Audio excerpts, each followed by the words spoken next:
ہمارا چینل فیضان پنجتن کو سبسکرائب کریں، لائک کریں، بیل آئیکن بٹن کو دبائیں۔ والصلاة والسلام على سيد الأنبياء والمرسلين أما بعد قال الله تبارك وتعالى في القرآن المجيد والفرقان الحميد فأعوذ بالله من الشيطان الرجيم بسم الله الرحمن الرحيم الذي خلق الموت والحياة ليبلوكم أيكم أحسن عملا آمنت بالله صدق الله العظيم وصدق رسوله النبي الأمين الكريم ونحن على ذلك لمن الشاهدين والشاكرين والحمد لله رب العالمين إن الله وملائكته يصلون على النبي يا أيها الذين آمنوا صلوا عليه وسلموا تسليما اللهم صل على سيدنا محمد وعلى آله وصحبه وبارك وسلم صلاة وسلاما عليك يا رسول الله صلى الله تعالى عليه وآله وسلم۔ معزز سامعین اکرام، قابل عزت احترام، میرے ارد گرد جلوہ بار جملہ علماء اکرام و حفاظ اکرام و ائمہ مساجد، مفتی صاحب و خانوادہ رفاعیہ کے شہزادگان، میرے دوستوں، بزرگوں، میرے بھائی، کلام سے پہلے سنت کے مطابق سلام کریں گے۔ السلام علیکم ورحمۃ اللہ وبرکاتہ۔ تمام تعریفیں، تمام حمد و ثنا، تمام خوبیاں صرف اور صرف اللہ جل جلالہ کے ہی لیے ہے، جو تمام عالمین کا، تمام مخلوقات کا سرجنہار بھی ہے اور پالنہار بھی ہے، یعنی کہ پیدا کرنے والا بھی وہی ہے اور پالنے والا بھی وہی ہے۔ اس اللہ جل جلالہ کے سوا کوئی عبادت کے لائق نہیں ہے، وہ اکیلا ہے، اس کا کوئی شریک نہیں۔ رحمان ہے، رحیم ہے، کریم ہے۔ رحمان ہے وہ، رحیم ہے وہ، کریم ہے، اس کی ذات سب سے عظیم ہے۔ ستار ہے، غفار ہے، ستار ہے، غفار ہے، وہ ہم سب کا مددگار ہے۔ ارے اسے اپنے ہر بندے سے پیار ہے، وہ ہمارا پروردگار ہے۔ اور بہت بہت درود و سلام اس کے پیارے محبوب جن کی شان ہے کیا خوب، شفیع المذنبین، خاتم النبیین، رحمت للعالمین حضرت محمد رسول اللہ صلی اللہ تعالیٰ علیہ وآلہ وسلم پر، آپ کی مقدس آل پر اور آپ کے جلیل القدر صحابہ کرام پر میں آپ کے سامنے زبان سے اور دل سے یہ گواہی دیتا ہوں، آپ بھی دیجئے کہ اللہ کے سوا کوئی معبود نہیں، وہ اکیلا ہے، اس کا کوئی شریک نہیں۔ اور میں آپ کے سامنے زبان سے اور دل سے یہ گواہی دیتا ہوں، آپ بھی دیجئے کہ حضرت محمد صلی اللہ تعالیٰ علیہ وآلہ وسلم اللہ تعالیٰ کے بندے اور اس کے آخری رسول ہیں۔ سب نے گواہی دی ماشاءاللہ سید اسلام، اور میں ہمیشہ کہتا ہوں جس نے یہ گواہی دی، جس نے یہ گواہی دی، اسے میرے نبی نے خوشخبری سنا دی صلی اللہ علیہ وسلم، اور جس نے اسی گواہی پر اپنی جان دی، جس نے اسی گواہی پر اپنی جان دی، تو میرے اللہ نے اپنی جنت میں اسے جگہ دی۔ جیسا کہ ہم سب جانتے ہیں، ہم لوگ یہاں پر اکٹھا ہوئے، مجھ سے قبل بڑے پیارے انداز میں حضرت بیان فرما رہے تھے مفتی صاحب نے نعت پاک کہ رسول صلی اللہ علیہ وسلم کے اشعار پڑھے۔ اللہ کی بارگاہ میں دعا کرتے ہیں اللہ تعالیٰ ہمیں ان کی باتوں پر عمل کرنے کی توفیق و رفیق عطا فرمائے، اور ان کے علم میں، عمل میں، عمر میں برکتیں عطا فرمائے۔ ہم لوگ یہاں پر اکٹھا ہوئے ایک مرحومہ کے ایصال ثواب کے لیے، ہمارے معین بابا کے صاحبزادے زید بابا کی اہلیہ کے لیے دعائیں مغفرت کرنے کے لیے ہم لوگ جمع ہوئے۔ اس رب کریم کی بارگاہ میں دعا ہے کہ وہ رب کریم اپنے نور والے محبوب صلی اللہ علیہ وسلم کے صدقے و طفیل مرحومہ ماہ نور کی قبر میں نور ہی نور عطا فرمائے۔ اللہ تعالیٰ ان کی قبر کو جنت کا باغیچہ بنا دے، اور اللہ تبارک و تعالیٰ اس محفل پاک کی جو بھی نیک اعمال کیے گئے اس کا پورا ثواب مرحومہ کو قبر میں اور میدان محشر میں عطا فرمائے۔ تھوڑی دیر کے لیے دھیان سے توجہ کے ساتھ بات سن لینا، کیونکہ ایسے موقع ہوتے ہیں جب دل تھوڑے نرم ہوتے ہیں، ورنہ ٹائم ہی کہاں ہے ہمارے پاس۔ یہ موقع ہیں جب تھوڑے دل نرم ہوتے ہیں، اور ادھر آ کر ہم بیٹھے، اس کا صلہ، اس کا بدلہ یقیناً بولنے والے، بلانے والے، سننے والے، سنانے والے اور جس کے لیے آئے ہیں اس مرحومہ کو اللہ تعالیٰ یقیناً اس کا صلہ، بدلہ، فائدہ، پھل عطا فرمائے۔ جیسے کہ نبی کریم صلی اللہ تعالیٰ علیہ وآلہ وسلم نے ارشاد فرمایا کہ تم میں سے عقل مند کون، ہوشیار کون، سمجھدار کون۔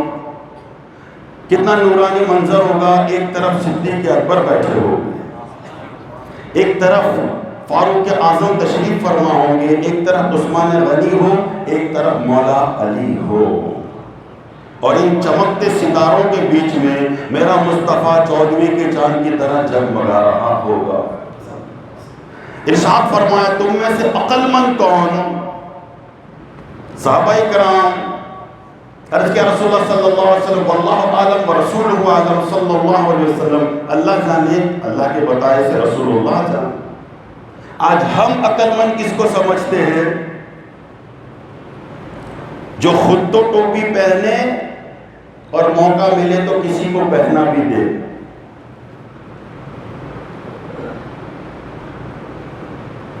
ہمارے پروڈکٹ ڈیفیکٹیو ہے مگر ایسی باتیں کر کے سامنے والے کو ٹکا دے، وہ عقل مند۔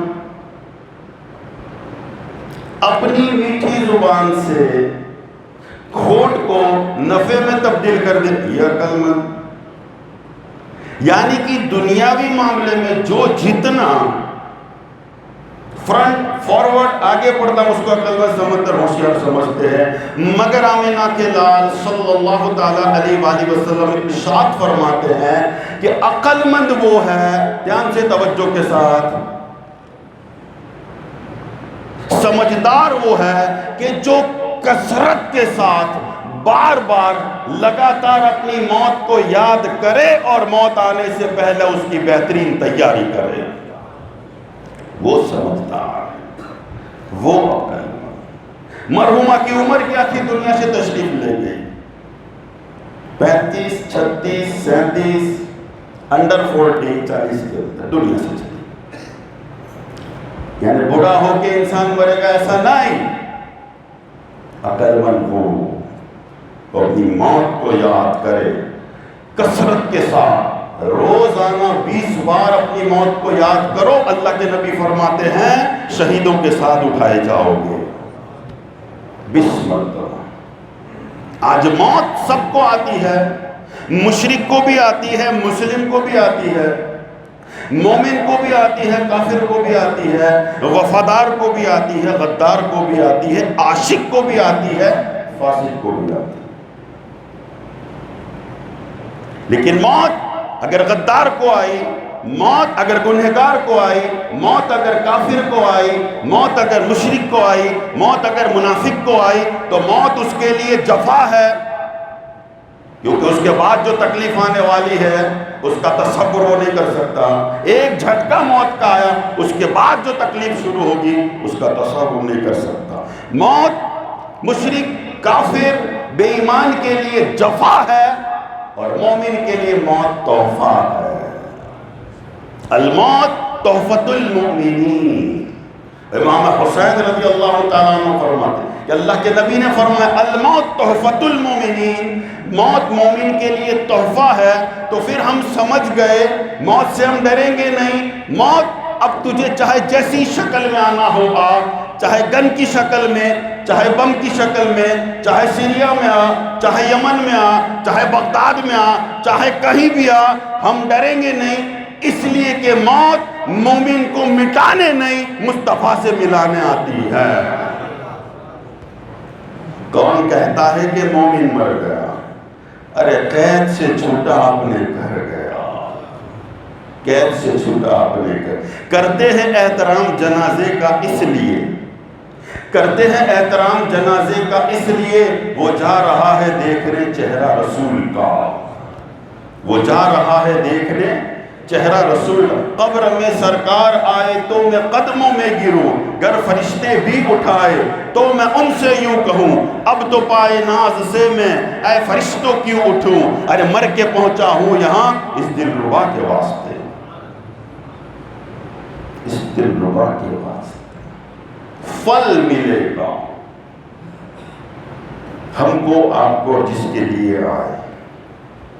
ایک شخص زیتون کا پیڑ لگا رہا تھا، ایک امیر انسان آیا، کہا اللہ کے بندے اس میں تو بڑے دیر سے پھل لگتے ہیں،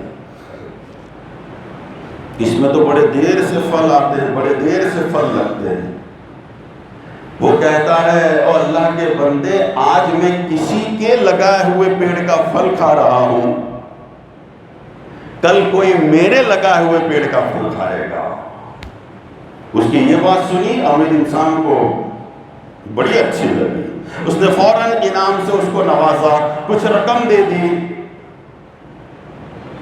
وہ کہتا ہے دیکھیے حضرت، دیکھیے آپ تو کہتے تھے اس میں بڑے دیر سے پھل لگتے ہیں، اللہ تبارک و تعالیٰ نے ایک پل میں اس کا پھل مجھے دے۔ سمجھ میں آئی ہو تو بولو میرے دوستو، مل کے بولو سبحان اللہ، دل سے بولو سبحان اللہ، زور سے بولو سبحان اللہ۔ سبحان اللہ بولنا اللہ کا ذکر ہے۔ قرآن میں اللہ نے فرمایا الا بذکر اللہ تطمئن القلوب، اللہ کی یاد میں دلوں کا چین، سبحان اللہ بولتے جاؤ دلوں کو چین ملتا جائے گا، دلوں کو چین ملتا جائے گا، مرحومہ کی قبر میں نور پھیلتا جائے گا۔ کہا سال میں تم کہتے تھے، یہاں تو ایک پل میں مجھے پھل مل گیا، انعام تم نے دیا۔ وہ اور خوش ہوا امیر انسان، دوسرے انعام سے اس کو نوازا۔ وہ کہتا ہے حضرت ہر پیڑ سال میں ایک بار پھل دیتا ہے، مجھے ایک پل میں 2 بار اس کا پھل مل گیا۔ کرو مہربانی تم اہل زمین پر، خدا مہربان ہوگا عرش بری پر، خدا مہربان ہوگا عرش بری۔ میرے دوستوں اور بزرگوں، نبی کریم صلی اللہ تعالیٰ علیہ وآلہ وسلم ارشاد فرماتے ہیں، آج ہم جب کسی میت کو غسل دیتے ہیں، بہت اچھی بات ہے، جانا چاہیے، بڑا نیک کام ہے، اس کو غسل دینا، دفنانا، یہ سب ہم اس سے دور رہتے ہیں، کتراتے ہیں، پیچھے رہتے ہیں۔ جیسے حضرت نے فرمایا 2 مٹر کا نماز جنازہ میں، اور اس میں بھی کچھ کو آتی ہے کچھ کو نہیں، ایٹ لیسٹ کھڑے تو ہو جاؤ۔ نماز جنازہ پڑھنے میں نقصان نہیں، فائدہ ہی فائدہ ہے، اور وہ فائدہ یہ ہے کہ اگر میت نیکوکار ہے تو اس کی نماز جنازہ پڑھنے والے کی بخشش ہے، اور اگر میت گنہگار مگر نماز جنازہ پڑھنے والے میں کوئی نیکوکار تو اس کے صدقے میں میت کی بخشش ہے۔ فائدہ ہی فائدہ ہے، کھڑے ہو جاؤ وضو بنا کر کے۔ نبی کریم صلی اللہ علیہ وسلم نے ارشاد فرمایا کہ جب بندہ اپنے مسلمان کے مردے کو غسل دیتا ہے اور اگر اس میں کوئی عیب پائے، ہوتا ہے نا کبھی کوئی بہت تکلیف کے بعد انتقال ہوتا ہے کسی کا، بیماری کے بعد، لیکن یہ بھی سمجھنا کسی بیمار کے بارے میں ایسی بات نہ کرنا بہت ربایا، یہ ہمارے جملے ہیں، ہم کہتے بہت ربایا، بہت تکلیف ہوئی، جبکہ اللہ کے رسول فرماتے ہیں الموت کفارۃ لکل مسلمین، یہ موت کفارہ بن جاتی ہے اس کے گناہوں کا، یاد رکھنا۔ اللہ کے رسول فرماتے صلی اللہ علیہ وسلم ایک کانٹا بھی اگر کسی کو چوبھتا ہے، لگتا ہے، اللہ تعالیٰ اس کے بدلے میں اس کے گناہ کو مٹاتا ہے۔ تو جس کو اتنی تکلیفیں پہنچی ہو دنیا میں، بتاؤ وہ کتنا ہلکا پھلکا رب کی بارگاہ میں پہنچا ہوگا۔ کتنا ہلکا پھلکا پل سے رات پر سے پار ہو جائے گا وہ میرے دوستوں. خیر فرماتے اگر کوئی عیب اس میں نظر آئے اور اس عیب کو چھپائے، ظاہر نہیں کرنا، پھر باہر جا کے اس کے بدن میں سے خون نکل رہا تھا، اس کا تو یہ ایسا تھا، اس کا تو وہ ایسا تھا، تو غسل دینے کے وقت تو ستر اس کو دیکھ رہا ہے وہ اس کا بدن، اور اگر باہر آ کر عیب بتائے نہیں، چھپائے، اللہ کے رسول صلی اللہ علیہ وسلم ارشاد فرماتے ہیں یہ عیب چھپانے والے کے اللہ تعالیٰ 40 کبیرہ گناہوں کو معاف فرماتا ہے. کبیرہ گناہ جو بنا توبہ کے معاف نہیں ہوتے. چھوٹے گناہ تو نماز پڑھنے سے معاف، مصافحہ کرو، درود شریف پڑھو معاف، قرآن پڑھو معاف، صغیرہ گناہ معاف، کبیرہ گناہ بنا توبہ کے معاف نہیں ہوتے. نبی کریم فرماتے صلی اللہ علیہ وسلم یہ عیب چھپانے والے کے 40 بڑے گناہوں کو اللہ تعالیٰ معاف فرما دیا. اور اگر اسے دفنا دیا اس شخص نے، یہ بھی سنیے دفنانے والے کو کتنا فرق قبر میں، تو نبی کریم صلی اللہ علیہ وسلم ارشاد فرماتے ہیں یہ دفنانے والے کو اتنا ثواب اللہ تعالیٰ عطا فرماتا ہے جیسے قیامت تک کے لیے اسے رہنے کے لیے مکان دے دیا. قیامت تک کے لیے رہنے کو مکان دیا. آج ہم انٹری بعد بھاڑے مکان دیتے تو انٹری بعد میں پہلے 3 مہینے کی پکڑی، 3 مہینے کا بھاڑا دے لے تو پھر اندر قدم رکھو، اور ادھر ایک آدھے گھنٹے کی محنت میں ثواب اتنا جیسے قیامت تک کے لیے اسے رہنے کے لیے مکان دے دیا. ایسے کام میں آگے آنا چاہیے. یہ نیکیاں ہیں میرے دوستوں اور بزرگوں میرے، یہ ثواب یہ کام ہے جو بخشش مغفرت کا ذریعہ بن سکتے ہیں. بھائی سنیے اللہ کے نبی صلی اللہ علیہ وسلم ارشاد فرماتے، سننا یہ بڑی بات، وہ دا پوائنٹ میں آپ کو بتا رہا ہوں. ہر انسان اپنے اپنے شعبے کے مطابق، اپنے اپنے فیلڈ، اپنے اپنے کاروبار کے مطابق اس حدیث پاک پر غور توجہ کرنا. مومن دھوکہ کھا تو سکتا ہے، مومن ایمان والا دھوکہ کھا تو سکتا ہے، دھوکہ دھوکہ دے نہیں سکتا. کھا تو سکتا ہے، دے نہیں سکتا.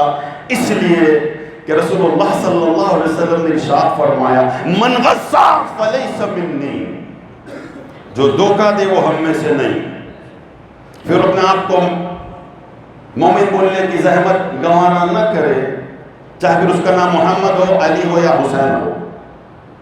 من غص فلیس منی، جو دھوکہ دے وہ ہم میں سے. فرمایا اپنی پروڈکٹ، اپنی چیز جس کا تم دھندا ویپار کرتے ہو اس کی بہت زیادہ تعریف نہ کرو. یہ تو ایسی ہے، یہ تو اعلیٰ درجے کی ہے، یہ تو یوں ہے، بجلی کا نہیں ملے. فرمایا اس کے عیب بھی بیان کرو. تاجروں ویپاریوں سن لینا، بزنس مین، اللہ کے نبی فرماتے صلی اللہ علیہ وسلم اس کے عیب بھی بیان کرو، کیونکہ ایک عادل تاجر ویپاری، ایماندار ویپاری، قیامت کے دن اس کا حشر نبیوں کے ساتھ ہوگا، نبیوں کے ساتھ اٹھایا جائے گا. یہ حدیث پاک میں ہے. فرمایا اس کے عیب بھی بیان کرو.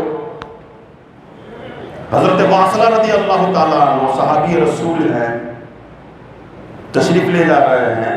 سامنے سے ایک شخص آیا، ساتھ میں اونٹنی تھی. آپ نے فرمایا یہ دعا سلام ہوا کہ یہ اونٹنی تو میری ہے.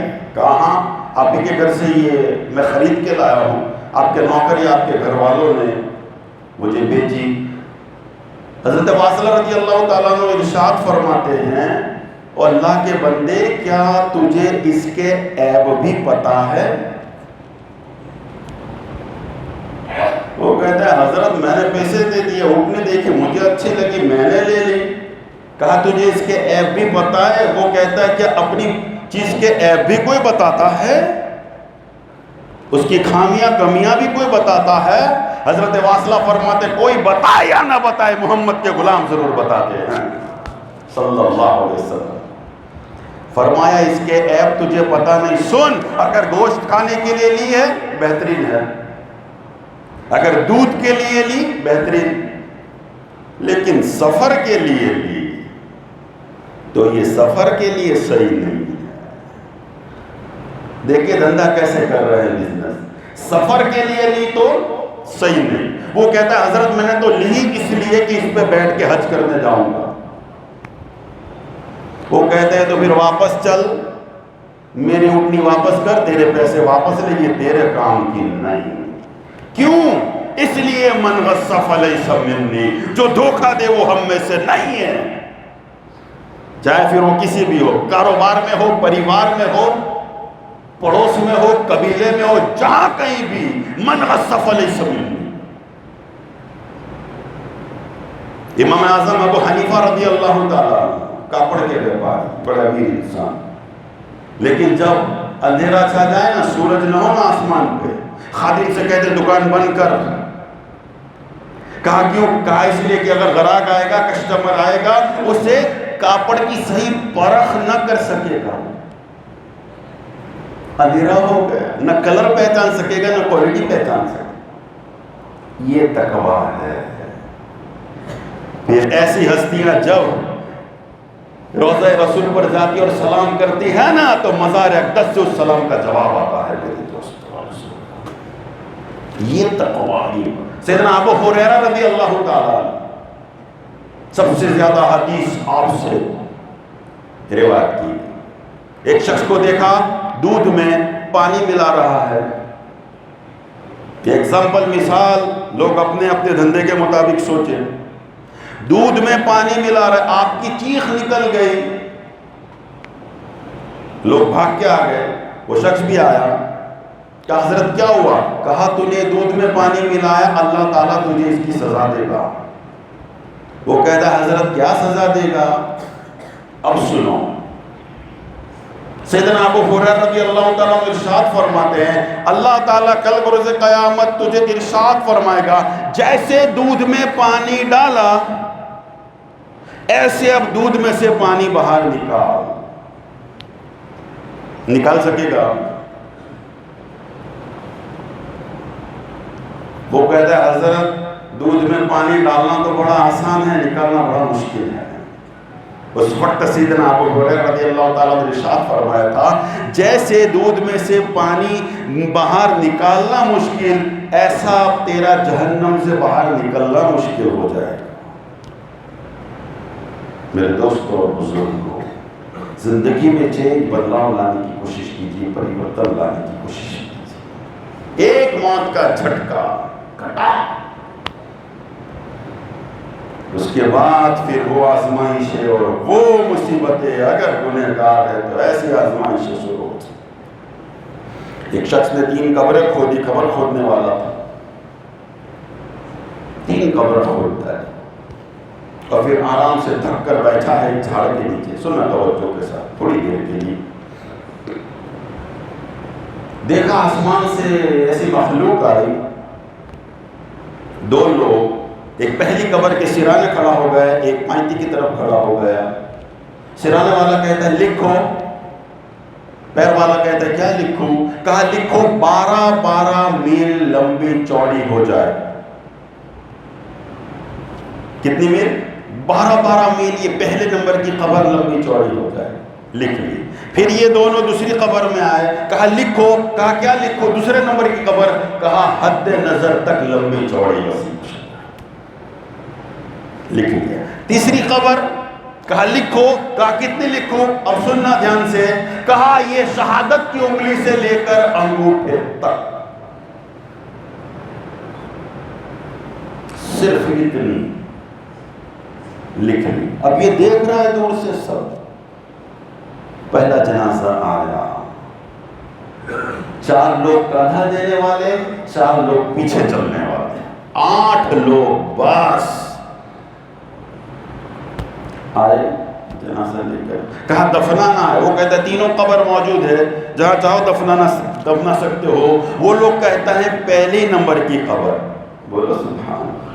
اور پہلی نمبر کی کتنی؟ 12 میل لمبی. یہ قبر کھودنے والا کہتا ہے اللہ کے بندو یہ تو بتاؤ یہ بندہ کون ہے جس کے جنازے میں صرف 8 لوگ. وہ لوگ کہتے ہیں کہ اللہ کے بندے یہ پورے علاقے کا سب سے غریب بندہ ہے. اور غریبوں کے جنازے میں آتا کون ہے میرے دوست؟ نہیں. وہ کہتا ہے قبر کھودنے والا ارے لوگوں کی نظر میں یہ غریب، اللہ کی نظر میں کتنا امیر ہے کہ 12 میل اس کی قبر لمبی چوڑی کر دی گئی. دفنا دیا. دوسرا جنازہ آیا، اب صرف 4 لوگ، اب تو 8 بھی نہیں، بس کاندھا دینے والے. آ کر رکھا، کہا دفنانا ہے، کہا دونوں قبر ہے دفناؤ. کہا یہ دوسرے نمبر والی. اور دوسرے نمبر والی کتنی تھی؟ حد نظر تک لمبی چوڑی وسیع کشادہ. اللہ کرے ہم سب کی اور مرحومہ کی بھی قبر حد نظر تک لمبی چوڑی اللہ کر دے. کہا اس میں یہ تعجب، کہا یہ ہے کون مرنے والا؟ یہ ہے کون جس کے جنازے 4 لوگ؟ وہ لے کر آنے والے کہتے ہم بھی نہیں جانتے یہ کون ہے. مسافر تھا، ارے ہم کو اگرانا کر کے چندہ کر کے تو اس کا کفن بھی لائے اور چندہ کر کے تمہاری مزدوری بھی ہم کو دینی ہے، ہم نہیں جانتے یہ کون ہے. وہ کہتا ہے یا اللہ تیری شان، جس کو کوئی نہیں جانتا اس کو تو اتنا پہچانتا ہے. اور پھر تیسرا ایک جنازہ آیا، جہاں تک نظر جائے لوگ ہی لوگ، بڑے بڑے لوگ اس میں شامل. اللہ اکبر. وہ جنازہ آیا، رکھا، کہا دفنانا ہے، کہا تیار ہے قبر. تیسری کتنی تھی؟ شہادت کی انگلی سے لے کر انگوٹھے تک.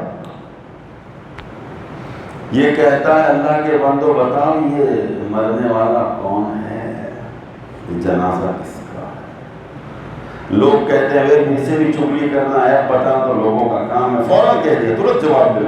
کہا یہ اس علاقے کے سب سے امیر انسان کی بیوی کا ہے. کیسے اعمال ہوں گے اس؟ اللہ میرے دوستوں اور بزرگوں، اس رب کی رحمت سے امید رکھیے، اچھے اعمال کرتے جائیے اور اس رب کی رحمت سے امید رکھیے. اعمال اچھے کرتے جائیے مگر امید اس رب کی رحمت سے رکھیے. موسیٰ علیہ السلام کے زمانے میں ایک گنہگار انسان کا انتقال ہوا، لوگوں نے اس کو غسل بھی نہیں کیا تھا. اللہ نے حکم دیا موسیٰ جا کر نماز جنازہ پڑھو، دفناؤ. پڑھا دی، دفنا کے. کہا یا اللہ لوگ تو کہتے ہیں بڑا گنہگار. اللہ تعالیٰ نے ارشاد فرمایا لیکن مرنے سے پہلے اس نے یہ مجھ سے ڈرا اور 5 کلمات ایسے کہے جس کی وجہ سے میں نے تمہیں حکم دیا. اور وہ 5 کلمات کیا تھے؟ کہا موسیٰ اس نے مرنے سے پہلے سچے دل سے مجھے کہا یا اللہ میں تو نیک نہیں ہوں لیکن نیک لوگوں کو پسند کرتا ہوں. میں نیک نہیں لیکن نیک کو پسند کرتا ہوں. میں برا ہوں لیکن بروں کو ناپسند کرتا ہوں. میں نیک نہیں لیکن نیکوں کو پسند کرتا ہوں. میں برا ہوں لیکن بروں کو ناپسند کرتا ہوں. یا اللہ اگر جہنم میں مجھے ڈالنے سے تیری عزت بڑھتی ہے تو مجھے جہنم میں ڈال دے. دیکھیے آخرت کے سودے ہو رہے جو ڈر گیا نا. یا اللہ اگر مجھے جہنم میں ڈالنے سے تیری عزت بڑھتی ہے، تیری بادشاہت میں اضافہ ہوتا ہے، مجھے جہنم میں ڈال دے. یا اللہ اگر جنت میں بھیجنے سے تیری عزت میں کمی آتی ہے، تیری بادشاہت میں کمی آتی ہے، مجھے جنت میں نہ بھیج. اور 5ویں بات اس نے کہی، سن کر سبحان اللہ کہنا ہر کوئی. 5ویں بات ہے موسیٰ اس نے مجھ سے کہی یا اللہ اگر معاف تو نہیں کرے گا تو پھر کون کرے گا؟ تو نہیں کرے گا تو کون کرے گا؟ الذی خلق الموت والحیاۃ لیبلوکم ایکم احسن عملا. سورہ ملک کی آیت پکار پکار کر کہتی ہے ہم نے زندگی اور موت کو اس لیے پیدا کیا تاکہ تمہاری جانچ ہو، پریکشا ہو، ایگزام ہو، امتحان ہو تو تم میں سے کس کا کام زیادہ اچھا ہے. اچھے کام کرو. نیکیوں میں زندگی گزارو، رحم کرو، رحم چاہتے ہو تو رحم کرو، خود پر رحم ہو ایسا چاہتے ہو تو دوسروں پر رحم کرو۔ میرے دوستوں اور بزرگوں، آج اتنی دور دور سے لوگ یہاں پر آئے، اسی لیے الحمدللہ اس رب کو راضی کر کے کچھ ایسی بات ہو جائے۔ میرے دوستوں اور بزرگوں، اللہ کی میں اپنی بات کو یہیں پر سمیٹتا ہوں اور دعا کرتے ہیں اللہ کی بارگاہ میں، اللہ تعالیٰ میں نے جو کچھ باتیں بتائی مجھ سے غلطی ہوں تو معافی مانگتا ہوں، اللہ تعالیٰ میری تمام غلطیوں کو معاف فرمائے، ایمان پر اللہ تعالیٰ ہم سب کا خاتمہ نصیب فرمائے، آمین یا رب العالمین، وما علینا الا البلاغ المبین، وآخر دعوانا ان الحمد للہ رب العالمین، استغفر اللہ انہ هو الغفور الرحیم۔